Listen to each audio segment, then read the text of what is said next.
I was a rookie cop when my brother committed suicide. He was one of my older siblings, but we were very close.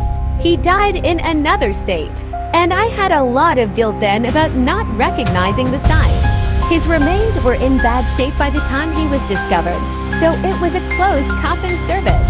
About a week after he died, I was back at work one night, and my partner and I see a pimp pistol whipping one of his girls. I jump out, and the pimp sees me, and the foot chase was on. I was running after him, gun in hand, and he cuts through a narrow corridor under a building that leads to a courtyard in the middle. Right before I reach the courtyard, I hear "it's okay" in my dead brother's voice. I hit the courtyard, and the guy is against a side pointing a gun at my head and squeezes the trigger twice. Till this day, I don't know why I didn't just shoot him, cuff him and walk him back to the street and find my partner.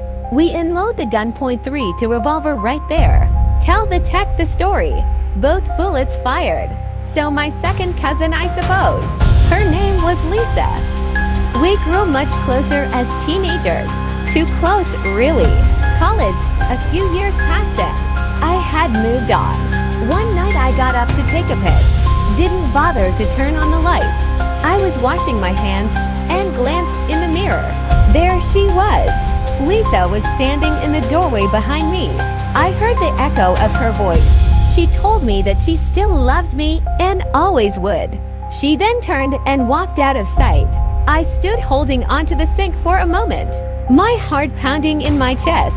I calmed myself down and decided it had just be a dream. I tried to go back to bed. My pillow smelled like her. She could have been in the room seconds ago. I lay back down, and as I drifted off to sleep, I felt her warm, familiar presence against my back. The next morning there was no sign of her. No scent, no indent in the covers. I wrote it off as a dream. I got a call from my mom later that day.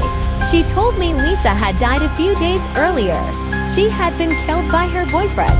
He got drunk and angry, and he hit her, and that was that. I guess she stopped by to see me one last time.